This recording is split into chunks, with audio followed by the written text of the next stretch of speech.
오늘 우리에게 주신 하나님의 말씀은 요한계시록 2장 8절에서 11절 말씀입니다. 서머나 교회의 심부름꾼에게 이렇게 써보내라. 처음이며 마지막이요 죽으셨다가 살아나신 분이 이렇게 말씀하신다. 나는 내가 당한 환난과 궁핍을 알고 있다. 그런데 사실 너는 부유하다. 또 자칭 유대 사람이라는 자들에게서 내가 비방을 당하고 있는 것도 나는 알고 있다. 그러나 사실 그들은 유대 사람이 아니라 사탄의 무리다. 내가 장차 받을 고난을 두려워하지 말아라. 보아라, 악마가 너희를 시험하여 넘어뜨리려고 너희 가운데서 몇 사람을 감옥에다 집어넣으려고 한다. 너희는 열흘 동안 환난을 당할 것이다. 죽도록 충성하여라. 그리하면 내가 생명의 면류관을 너에게 주겠다. 귀가 있는 사람은 성령이 교회들에 하시는 말씀을 들어라. 이기는 사람은 둘째 사망의 해를 받지 않을 것이다. 오늘 말씀의 제목을 죽도록 충성하여라 이렇게 정했습니다. 이 말씀의 제목이 아마 부담스럽게 느껴지는 분들이 꽤 있으실 것이라고 하는 생각이 듭니다. 그러나 이것은 제 말이 아니라 주님의 말씀입니다. 그리고 여기에 사는 길, 승리의 길이 있다고 주님께서 말씀하십니다. 오늘 본문 말씀은 서머나 교회를 향한 주님의 말씀, 주님의 편지입니다. 이 앞전에 에베소 교회를 향한 주님의 말씀, 편지가 있었는데 그 주제가 사랑이었다면 이 서머나 교회를 향한 편지의 주제는 고난이었습니다. 그래서 9절 말씀을 보면 이 서머나 교회가 어떤 고난을 당하고 있었는지 우리가 잘 알 수 있게 됩니다. 나는 내가 당하는 환난과 궁핍을 알고 있다. 그런데 사실은 너는 부요하다. 또 자칭 유대 사람이라고 하는 자들에게서 내가 비방을 당하고 있는 것도 나는 알고 있다. 그러나 사실 그들은 유대 사람이 아니라 사탄의 무리다. 서머나 교회 성도들은 세 가지 고난을 받고 있었습니다. 첫 번째는 환난이었습니다. 초대 교회가 대부분 황제 숭배를 거부한다는 이유로 로마 정부로부터 큰 박해를 받고 있었는데 서머나 교회도 예외가 아니었습니다. 두 번째는 궁핍이었습니다. 왜 이 서머나 교회 성도들이 가난했을까? 가난한 사람들이 예수를 믿었기 때문에 그들이 가난했다 그렇게 말할 수도 있겠지요. 그러나 이 서머나 교회 성도들의 가난은 그거보다 더 적극적인 것이었습니다. 그 당시 예수를 믿으려면 경제적인 불이익을 감수해야만 했기 때문에 그들이 가난해졌다 이렇게 말할 수가 있는 것입니다. 제가 이집트 단기 선교를 얼마 전에 다녀왔습니다. 이집트에 가보니까 크리스찬들이 전 인구의 10% 정도가 있었는데 상당수의 사람들이 쓰레기 마을에서 재활용품을 분리해서 그것을 팔아서 생활을 하고 있는 것을 제 두 눈으로 목격하였습니다. 이슬람 국가에서 크리스찬으로 살기 위하여 어쩔 수 없는 선택이라고 했습니다. 그들은 믿음을 포기하는 대신 가난을 선택했다라고 하는 것이죠. 세 번째는 유대인들의 비방이었습니다. 유대인들은 크리스찬들을 기독교를 이단으로 여겼기 때문에 이 교회를 파괴할 목적으로 악의적인 말, 사실이 아닌 말들로 이 서머나 교회 성도들을 극심히 괴롭히고 고통스럽게 하는 상황 가운데 있었습니다. 여러분, 우리가 한 가지 고난을 감당하는 것도 얼마나 어려운 일입니까? 그런데 이 서머나 교회 성도들은 이 삼중고, 세 가지 고난이 겹친 가운데 놓여 있었다라고 하는 것입니다. 많은 사람들이 예수를 잘 믿으면 모든 일이 잘 풀려갈 것이다, 평안할 것이다 그렇게 생각하는 것 같습니다. 그것을 복이라고 생각하는 것 같습니다. 성경적인 생각이 아닙니다. 예수를 잘 믿어도 고난을 받을 수 있다. 아니, 예수를 정말 잘 믿으려면 세상에서 고난을 당한다. 이것이 오늘 본문 말씀이 우리에게 들려주는 진리라고 하는 것입니다. 여러분, 서머나 교회가 무엇 때문에 고난을 당했는지 한번 생각해 보시기 바랍니다. 고난의 종류가 많지만 무엇인가를 잘못했기 때문에, 하나님께 죄를 지었기 때문에, 잘못 살았기 때문에 그들이 고난당하는 것이 아니었습니다. 이 서머나 교회는 7교회 가운데 빌라델비아 교회와 더불어서 책망은 받지 않고 칭찬만 받은 그 유일한 2교회 중에 한 교회인 것입니다. 그러니까 예수를 잘 믿는 교회요 성도들이었다라고 하는 것이죠. 그런데 다른 여타의 모든 교회들보다 더 심각한 고난을 받고 있었다라고 하는 것입니다. 믿음을 지키기 위하여, 그리고 진리, 하나님의 말씀을 그들이 지켜내고 따르기 위하여 고난을 받고 있었다, 이렇게 말할 수가 있는 것이지요. 지금 우리는 예수를 믿는다는 이유로 국가로부터 박해를 당하지 않습니다. 혜택을 받는 면도 있습니다. 그렇지만 이 박해라고 하는 것은 2000년 전에만 있었던 일이 아니라 지금도 현실인 것입니다. 멀리 갈 것도 없이 지금 북한의 지하교회 성도들을 한번 생각해 보시기 바랍니다. 그들이 믿음을 지키기 위하여 얼마나 큰 어려움, 고통을 당하고 있겠습니까? 여러분, 개인적으로도 마찬가지예요. 여기 다 우리가 이렇게 편안하게 신앙생활을 하고 있는 것처럼 보이지만 각 사람의 사정을 살펴보면 꼭 편안한 것만은 아니라는 것을 알 수가 있습니다. 우리가 정말 예수를 잘 믿기 위하여 주변 사람들로부터, 특별히 사랑하는 사람, 이 가족들로부터 심한 박해와 고난을 받고 있는 사람, 우리 가운데 있을 것이라고 저는 알고 있습니다. 여러분, 경제적으로 어떨까요? 예수를 잘 믿으면 물질적으로 부유하게 된다, 부자가 된다, 이렇게 가르치는 사람들이 있지만 여러분, 정확한 이야기가 아닌 것입니다. 저는 하나님께서 우리에게 물질적인 축복, 돈도 주실 수 있다고 분명히 믿습니다.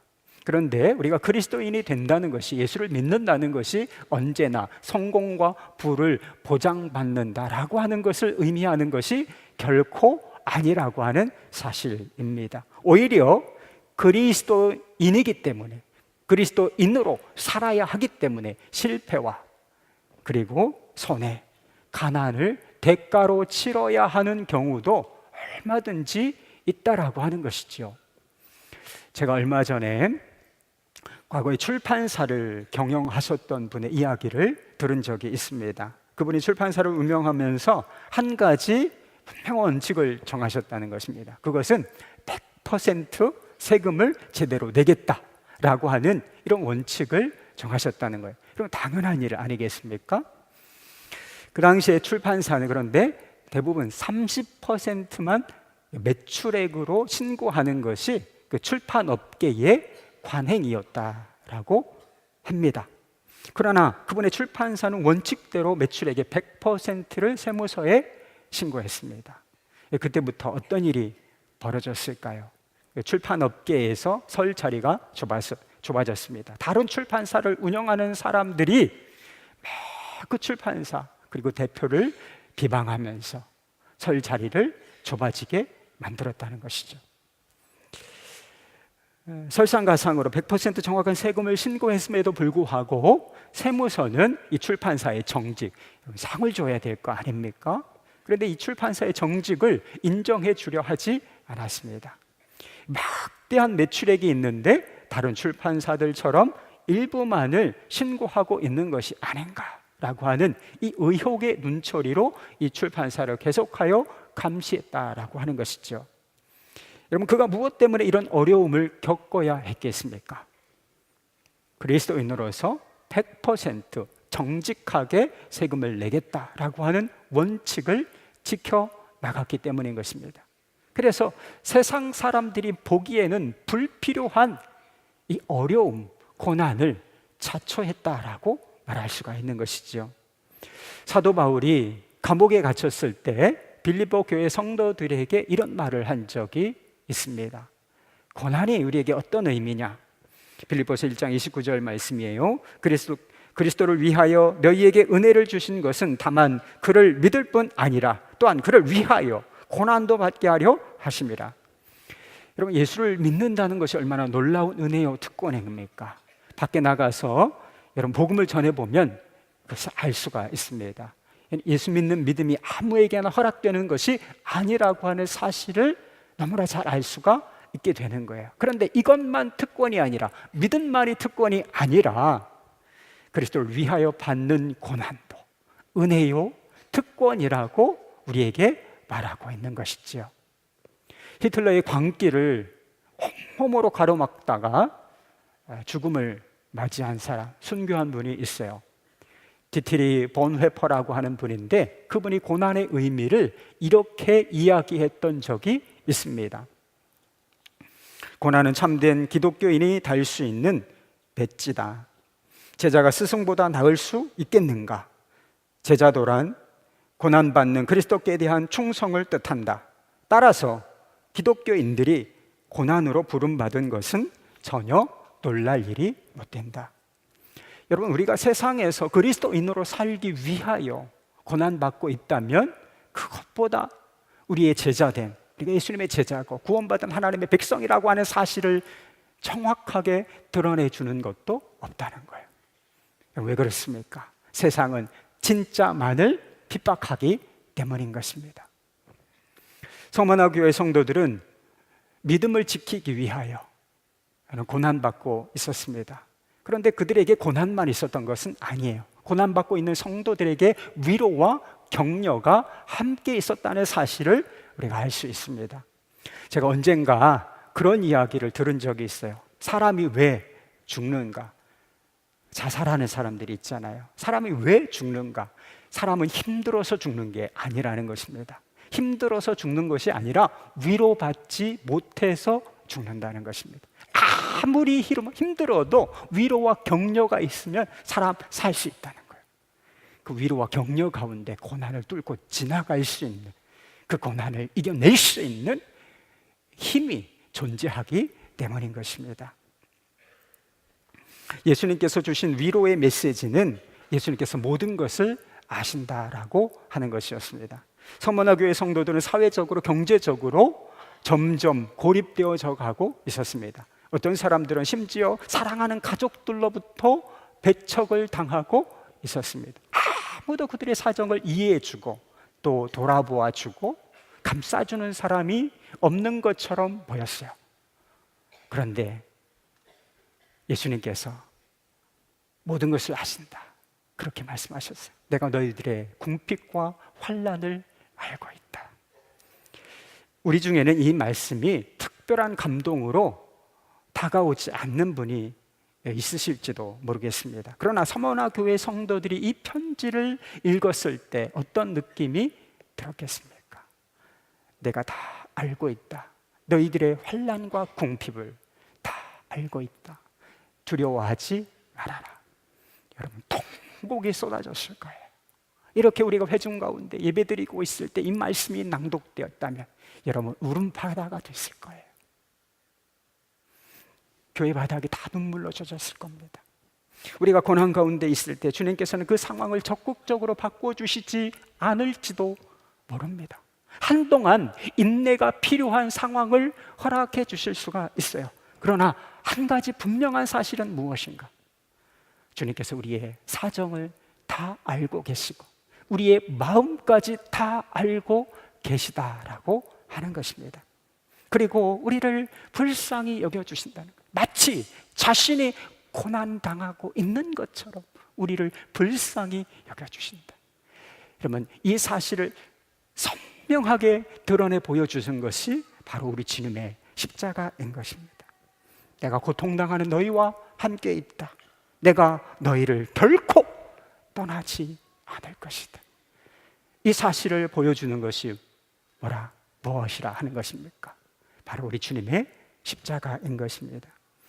엘리베이터 모니터에서 아주 인상적인 영상을 본 적이 있습니다.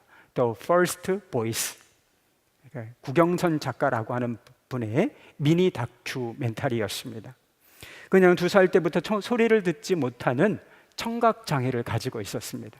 귀가 안 들리는 거예요. 그렇지만 그녀는 장애를 잘 극복해가고 있었습니다. 그녀의 직업은 일러스트 작가였습니다. 그림을 그리는 사람이었다는 거죠.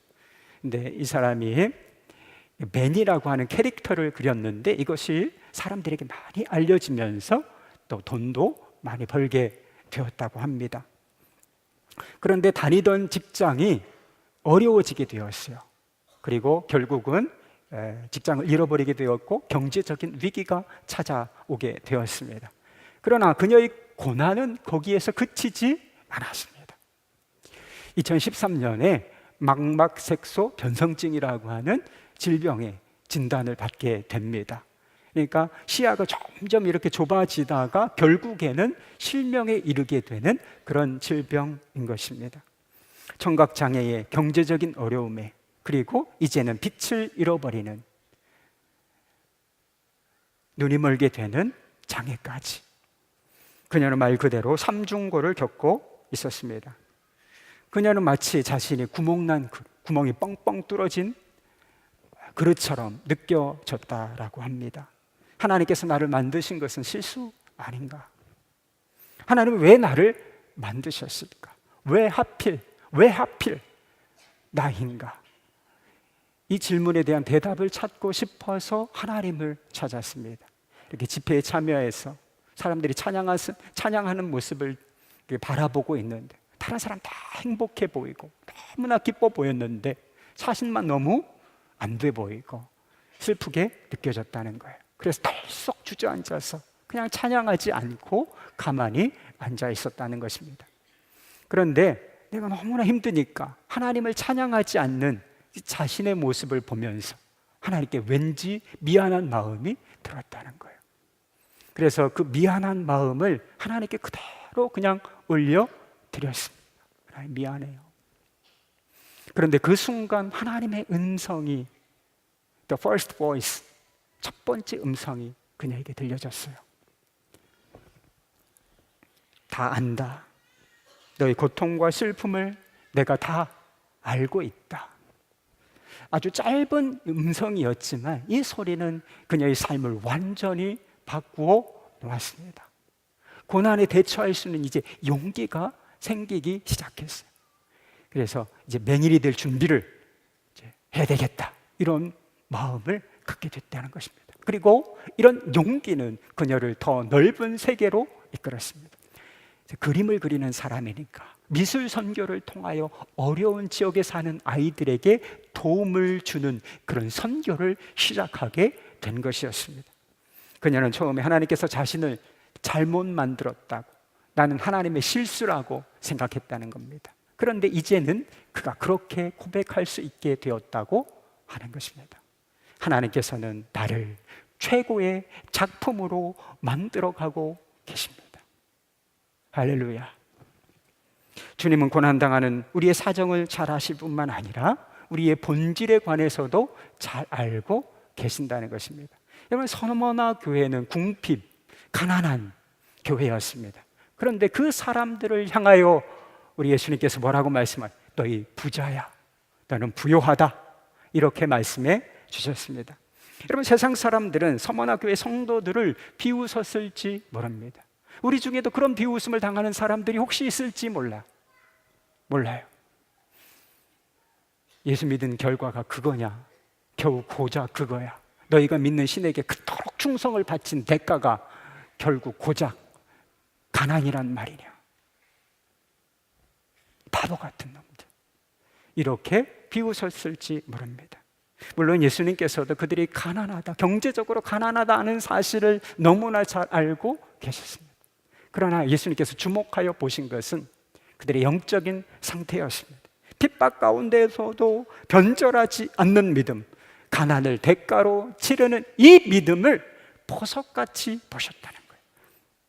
그리고 그들을 아주 부요한 자라고 평가해 주셨다는 겁니다. 여러분, 사람들은 겉모양에 속아요. 겉모양에 속습니다. 그런데 불꽃 같은 눈으로 우리를 바라보시는 주님은 결코 겉모양에 속지 않으신다는 겁니다. 여러분, 7번째 편지를 받게 될 라우디게아 교회는 물질적으로 아주 풍성한 부요한 교회였습니다.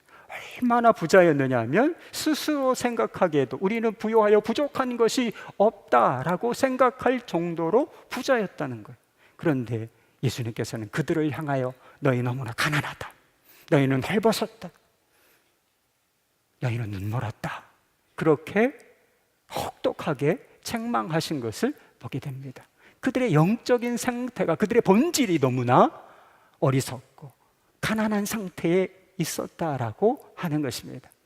하나님을 안 믿는 것은 아니지만, 그렇다고 하나님을 정말 진실하게 믿는 것도 아닌, 그냥 미온적인, 미지근한 상태에 그들이 있었기 때문입니다.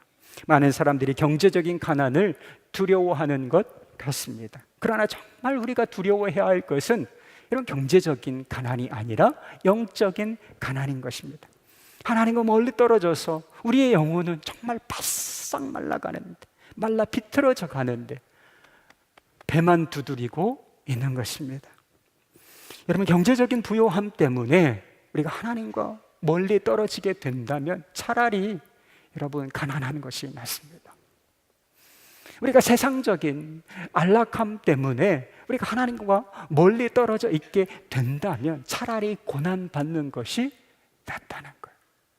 그러면 하나님과 가까워지는 것이 오히려 우리에게 유익일 수 있는 것입니다. 사랑하는 여러분, 주님을 갈망하는 마음이 있으십니까? 세상에서 믿음을 지켜내기 위하여 여러분 인내하고 계십니까? 고난 가운데 있지만 주님을 찾고 주님을 의지하고자 하는 마음이 여러분 안에 있으십니까? 그렇다면 하나님께서 여러분들을 부요하자, 부자로 평가해 주신다는 사실을 여러분 기억하실 수 있기를 바랍니다. 예수님께서는 고난받는 교회를 향해 위로의 메시지뿐만 아니라 도전도 주셨다라고 하는 거예요. 붙들 메시지를 주셨다는 것입니다. 그것이 10절 말씀이에요. 내가 장차 받을 고난을 두려워하지 말아라. 보아라, 악마가 너희를 시험하여 넘어뜨리려고 너희 가운데서 몇 사람을 감옥에다 집어넣으려고 한다. 너희는 열흘 동안 환난을 당할 것이다. 죽도록 충성하여라. 그리하면 내가 생명의 면류관을 너희에게 주겠다. 여러분, 서머나 교회는 이미 고난받고 있는 교회였어요. 그런데 예수님께서 뭐라고 말씀하시냐? 너희들이 한 차례 더 큰 고난을 당하게 될 것이다. 고난을 숨기지 않으셨다는 것. 우리 예수님 얼마나 진실하신 분이십니까? 몇몇 사람들이 감옥에 갇히는 그런 환난을 당하게 될 것이다. 그럼에도 두려워하지 말아라. 그렇게 말씀하셨습니다. 여러분, 왜 그렇습니까? 한 차례 더 큰 고난이 닥칠 것인데 왜 두려워하지 말라고 말씀하시는 것인가요? 그 고난이 우리 주님 손 안에서 통제되고 있었기 때문인 것입니다. 여러분, 악마는 서머나 교회 성도들을 시험할 수 있습니다. 지금 우리를 얼마든지 악마가 시험할 수 있다는 것. 그리고 지금 받는 고난보다도 훨씬 더 큰 고난으로 몰아갈 수도 있었습니다. 그렇다고 악마에게 모든 것이 허용된 것은 결코 아니었다는 사실을 우리가 알아야 돼요. 악마는 아주 제한된 영역에서만 성도들을 시험하고 성도들을 고난으로 몰고 갈 수 있었습니다. 예를 들자면 사단이 욥을 시험하고 욥에게 고난을 줄 수 있었지만 그에게 욥의 생명을 해할 수 있는 권한은 주어지지 않았던 것과 동일한 것이라고 말할 수 있습니다. 여러분, 본문 말씀에서 예수님은 처음과 나중이라고 불리세요. 세상을 주관하시고 역사를 이끌어 가시는 그런 분이시라고 하는 뜻인 것입니다. 누가 성도들의 운명을 결정하는 것입니까? 여러분, 마귀가 아니라 우리 예수님이신 것입니다. 우리와 함께 계시는 예수님이 모든 것을 통치하시고 우리 성도들의 운명을 다스리시는 것입니다. 그러니 고난을 두려워하지 말고 죽도록 충성하라. 그렇게 말씀하실 수 있었던 것입니다. 여러분, 죽도록 충성하라. 이 메시지 우리가 오해할 수 있어요. 뼈가 으스러지도록 어떤 일을 해야 한다. 그런 뜻이 아닙니다. 죽음이 온다 할지라도 예수님 안에 거하라. 예수 믿는 믿음 안에 서라. 이렇게 말씀하신 것이죠.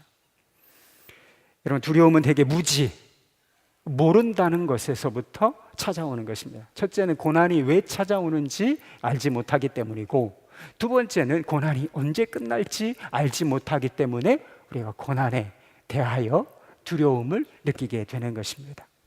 우리는 고난이 찾아오는 이유를 명확하게 알 수 없어요. 그러나 우리가 분명하게 알 수 있는 것 한 가지가 있습니다. 여러분, 이것을 우리가 붙들어야 하는 것인데, 우리가 분명하게 알 수 있는 것은 하나님께서 하나님의 뜻 가운데 허락된 고난이라면 성도들에게 유익하고 결국은 선한 열매를 맺게 된다라고 하는 것입니다.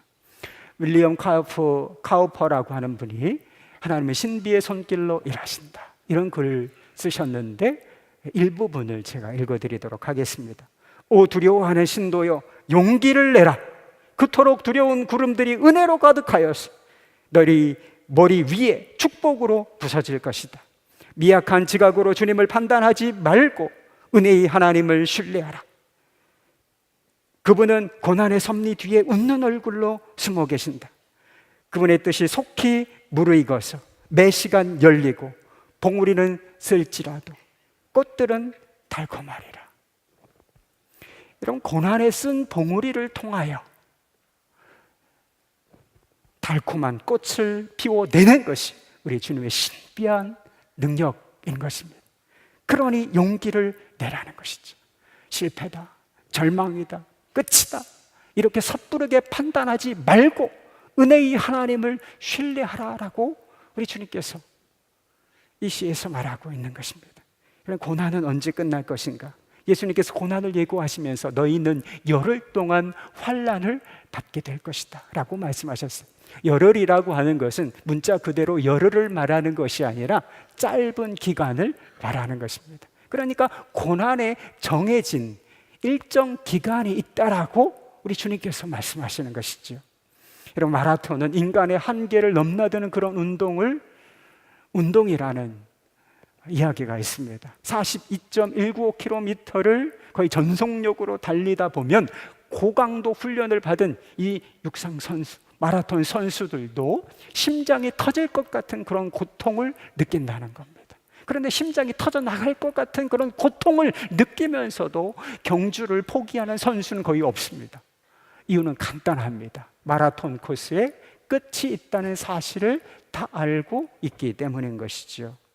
여러분, 우리가 겪는 고난도 마찬가지입니다. 고난이 끝나지 않을 것처럼 느껴지기도 하지만 여러분, 다 끝이 있는 것입니다. 이 또한 지나가리라, 이 또한 지나가리라, 그런 말이 있는 거 아시지요? 여러분, 고난의 때가 그런 것입니다. 끝나지 않을 것 같은 고난이 여러분 결국은 다 끝이 있는 것입니다.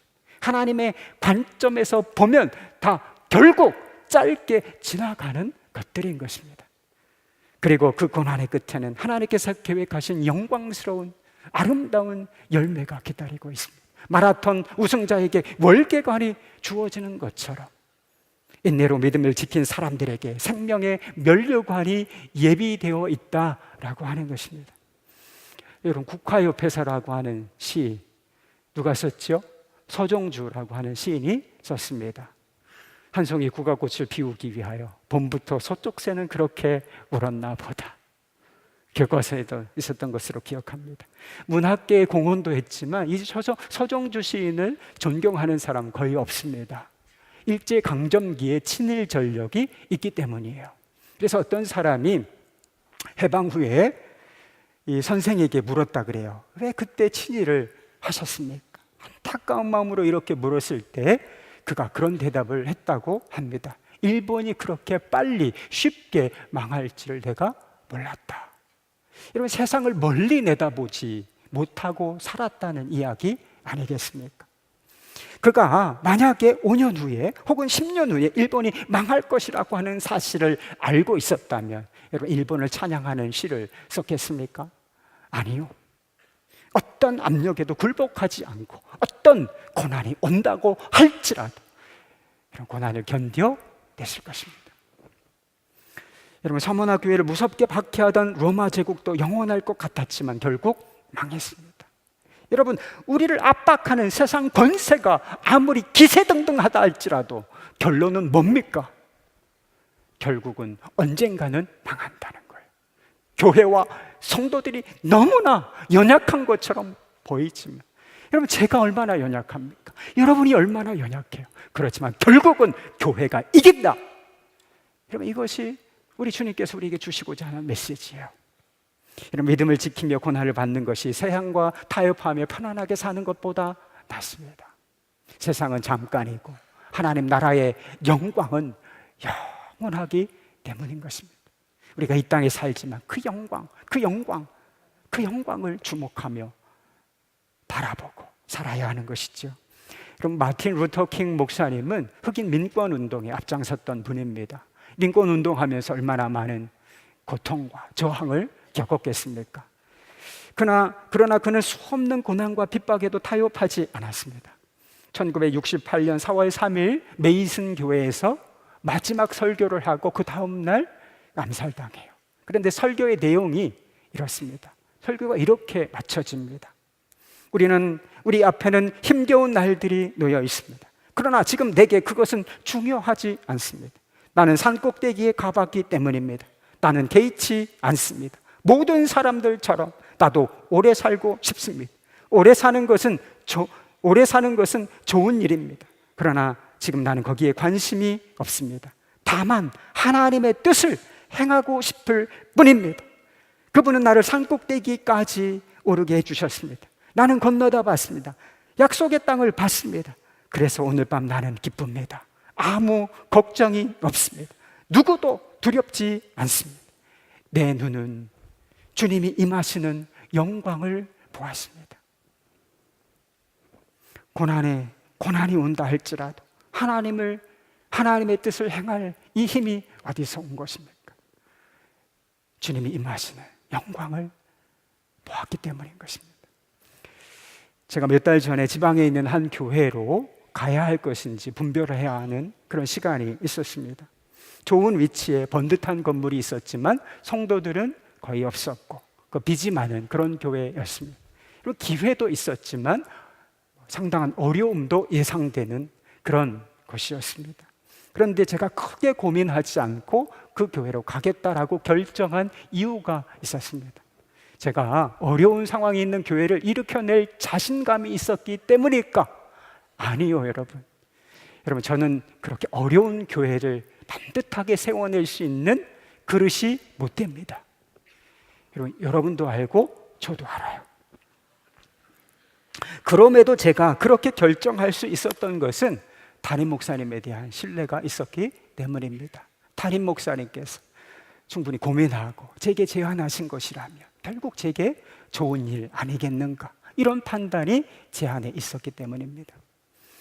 담임 목사님에 대한 신뢰만 있어도 어떤 문제에 대해서, 어려운 문제에 대해서 판단하기가 어렵지 않았습니다. 그렇다면 우리를 사랑하시고 우리의 모든 것을 아시는 예수님, 역사를 주관하시는, 이끌어 가시는 예수님을 전적으로 신뢰하는 믿음이 우리 안에 있다면 어떻겠습니까? 주님이 기뻐하시는 길이라면 고난의 길도 마다하지 않고 담대히 걸어갈 수 있는 힘이 우리에게 주어지지 않겠습니까? 사랑하는 여러분, 세상살이가 아무리 거칠어도 인내로서 믿음의 경주를 계속하십시다. 여러분, 세상과 적당히 타협하는 이 삶의 종지부를 찍고 이제 주님께 충성하십시다. 하나님의 뜻을 행하는 것, 그것만이 나의 소원입니다. 여러분, 이런 각오로 사십시다. 우리가 주님을 신뢰하고 있다면 그 어떤 고난도, 하물며 죽음조차 우리를 막아설 수 없을 것입니다. 우리 다 같이 동성으로 기도하십시다. 우리의 믿음이 진실하다면 고난을 당할 것입니다. 그러나 우리의 믿음이 진실하다면 승리도 우리의 것입니다. 진짜 축복, 진짜 부요함이 무엇인지 보게 하여 주십시오. 우리에게 생명의 면류관을 주시는 주님을 바라보게 하여 주시옵소서. 끝까지 견디게 하여 주시고 주님과 함께 승리의 노래를 부르게 하여 주시옵소서. 우리 다 같이 정성으로 기도하겠습니다. 걸어가신 하나님 아버지, 은혜를 베풀어 주십시오. 하나님, 우리에게 인내할 수 있는 믿음을 허락하여 주시옵소서. 주님이 허락하신 길이라면 우리가 담대히 걸어갈 수 있는 믿음과 용기를 우리에게 허락하여 주시기를 간절히 원합니다. 고난의 때를 지나고 있는 성도들에게 하나님의 은혜를 베풀어 주시옵소서. 하나님 이 기름을 허락하여 주시고 주님이 함께 계시고 하나님 그 모든 상황을 아시고 우리를 불쌍히 여기신다는 그 진리를 믿음의 눈으로 바라볼 수 있도록 은혜를 베풀어 주시기를 원합니다. 하나님의 성도들을 붙잡아 주시옵소서. 승리가 결국은 우리의 것임을 우리가 믿을 수 있도록 도와주시옵시고 하나님 적당히 타협하는 사람으로 살지 않도록 도와주시고 하나님 순종과 믿음을 들여 하나님을 영원롭게 하는 믿음으로 설 수 있도록 도와주시고 하나님 우리가 주의 영광을 보게 하소서. 주의 영광을 보게 하소서. 주님 믿음대로 살게 하여 주시옵시고 죽도록 충성하는 자들이 되게 하여 주시고 주님과 함께 승리의 노래를 부르게 하여 주시옵소서. 주님 비굴하게 살고 싶지 않습니다. 주님 적당하게 신앙생활하고 싶지 않습니다. 고난이 온다 할지라도 세상을 따르지 않고 하나님의 뜻을 행하게 하여 주시옵소서. 고난의 때를 지나가고 있는 성도들을 주님 불쌍히 여기심을 믿습니다. 하나님 주님께서 함께 계시다는 사실을 잊지 않게 하여 주옵시고 주님 그 함께 계시다라고 하는 그 믿음을 통하여 고난의 때를 지날 수 있는 용기와 믿음을 허락하여 주시기를 간절히 원합니다. 그리하여서 주님과 함께 승리의 노래를 함께 부를 수 있도록 역사하여 주시옵소서. 하나님 사랑하는 마음으로 예물 드린 손길들이 있습니다. 하나님께서 기억하여 주시고 축복하여 주옵소서. 정말 진짜 부요함이 무엇인지를 바라볼 수 있는 눈을 열어주시기를 원합니다.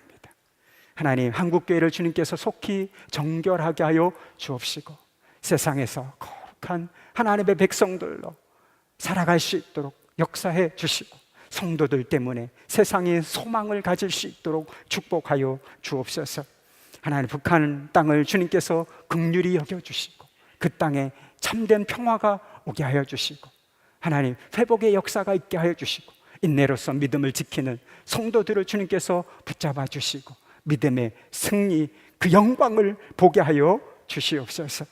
북한에 옥류되어 있는 주의 종들을 주님께서 불쌍히 여겨주시고 그들도 견디게 하여 주시고 하나님 함께 하심으로 말미암아 주님을 사랑함으로 말미암아 하나님 고난의 때를 이기게 하여 주시고 그들도 자유의 몸이 되도록 축복하여 주옵소서.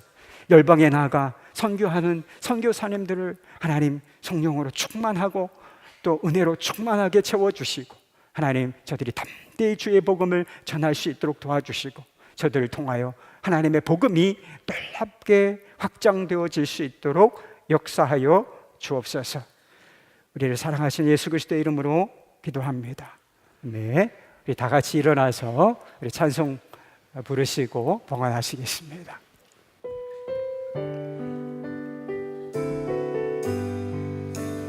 푸른 바다 나서리고 어디든지 가오리다. 괴로우나 즐거우나 주만 따라가오리니 어느 누가 막으리까 죽음이 늘 막으리까 어느 누가 막으리까 죽음이 늘 막으리까 존귀 영광 모든 권세 주님 홀로 받으소서. 멸시천대 십자가는 제가 지고 가오리라. 이름 없이 빛도 없이 감사하며 섬기리라. 이름 없이 빛도 없이 감사하며 섬기리라. 우리 주 예수 그리스도의 은혜와 하나님 아버지의 사랑과 성령의 교통하심이 이 자리에 있는 모든 성도들 위에 그들의 가정과 또 선한 목자 교회 위에 함께 하시기를 축원하옵나이다.